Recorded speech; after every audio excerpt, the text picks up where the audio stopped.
Continuing with verbals, infinitive phrases, Mr. Orth's flipped classroom for grammar. Infinitive is to plus the base form of the verb. This may be used as a noun, an adjective, or an adverb, and it's definitely a type of verbal. In some ways, this is the easiest one to spot. It's basically the word to, always going to start with the word to, followed by the base form of the verb, meaning you're not going to have the S on the end, ed, or the ing form. It's going to be straight up, just to followed by the verb. The infinitive phrase is the infinitive and the words that accompany it. Examples are to be a friend, to see in the dark, to walk in the street. So it's almost in a sense it's always going to be the infinitive what or the infinitive where. So it's going to be descriptive words following. One of the most important things to remember about infinitives, at least for identifying them, is that every use of to does not necessarily indicate the infinitive. It has to be followed by the verb. However, all infinitives have the word to immediately in front of them or starting those. So if it doesn't start with the word to, it can't be an infinitive. Just like if it doesn't have ing at the end of the verb, there's no way it's going to be a gerund. It has to be ing. But then there's other tests beyond that. It's not one step, and you know for sure. It's multiple steps, but there's always certain criteria you have to meet in order to move forward. So how do we find them? Well, first we find all use of the word to. If to is followed by a verb, it's an infinitive. If to is followed by a noun or pronoun, or anything else, it's going to be part of a prepositional phrase. If the infinitive phrase can be replaced by it, the same it test, then the it is acting as a noun. And I do recommend you do this in order because a number of you are going to be asked to determine what kind of infinitive phrase you're looking at. Make sure you find, as with any phrase, find all the words that accompany that infinitive. If there's any descriptive words finishing the thought in that phrase, then replace the whole phrase with it. If it works, it's acting as a noun. If it doesn't work, then you continue. If you know it's not a noun, then our options are either adjective or adverb. Then if the infinitive phrase is describing a noun or pronoun, again, if you can draw the arrow to a noun or pronoun, a who or a what in the sentence, then you're looking at an adjective infinitive phrase. And since there's only 3 possible ways of using infinitive phrase, if it's not a noun and it's not an adjective, then whatever's left, according to Sherlock Holmes, must be the truth. In this case, if it's not a noun or an adjective, then this infinitive phrase must be an adverb. I want to see if I can walk to the mall. So we're going to find the verbs want and can walk.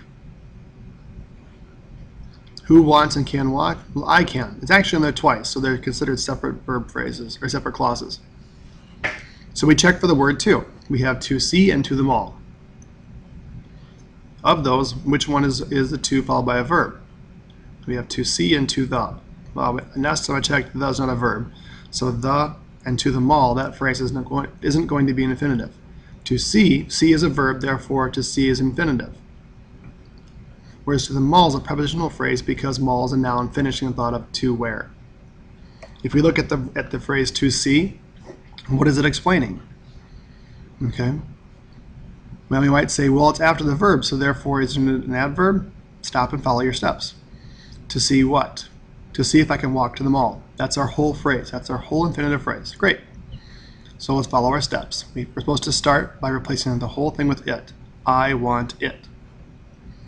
Again, when you're doing the it test, both for this and for gerunds, the purpose is not to say whether it's as much detail as the original, but the point is whether or not it has the correct grammar. In this case, I want it is correct. So in this sentence, we know it's not the subject, but we know it's it. We don't have to determine anything else beyond that, whether it's direct object, that sort of thing. All we need right now to know is that it's a noun because it's replaceable by it. I want it, it works, it test is approved, and therefore we have a noun infinitive phrase. A little more practice. I wanted to walk to my house, but the snow was too deep. Okay, so we have infinitives. We have to walk to my house. We have 2 examples of to. Which one's followed by the verb? To walk. What's the infinitive phrase? Is there anything explaining to walk where? To walk what? To walk to my house. So that's the infinitive phrase. I wanted it. Okay, done. That's going to be a noun infinitive phrase. To rent a movie, you need to have a membership. So we have two examples of to. We have to rent and to have. Both cases, you have an infinitive because it's followed by a verb. To rent a movie is the infinitive phrase. It, comma, you need to have a membership. That doesn't work. So we know it's not a noun. If we're saying, okay, is that describing the you, or is it describing the need, or is it describing something else? Okay, well, fair question. Is it explaining a who or a what, or is it explaining a how or a why, or where or a when? I would say probably a how or a why. And if that's the case, then we're looking at an adverb phrase. How about to have? To have what? To have a membership. Okay, so that's our whole phrase. You need it. Okay, then that explains where we stopped, because we have an infinitive that's replaceable by it, therefore it's a noun infinitive phrase. Last one. Too many of my friends asked to help me to complete my homework. Include this example just to remind you that TOO, even though it's pronounced the same way too, is a different word. It's actually an adverb. Okay. In this case, we need the to help and to complete. So both of those are infinitives. To help what? To help me. And to complete what? To complete my homework. Too many of my friends asked it. Okay, it's a noun. Okay. To complete my homework. Okay, what's that describing? Might not be sure. But is it describing a what, or is it describing a where or a when? You might be stuck. That's okay. The question is this. If it's going to be describing a verb, then we should be able to take out anything between the verb.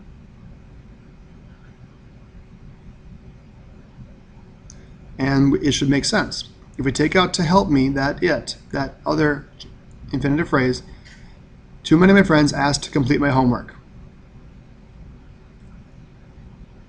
Maybe? Not so sure. I don't know if that helps.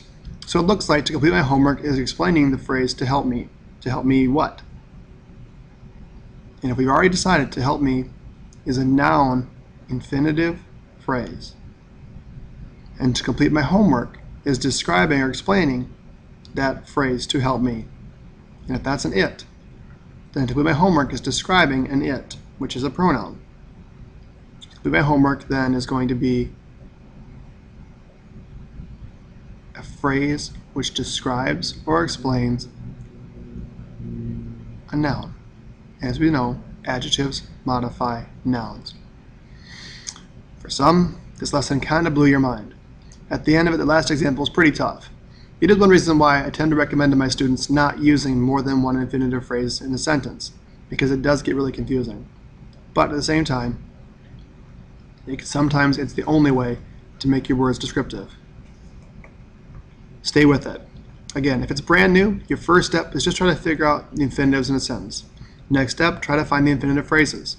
After that, just do your best. Good hunting.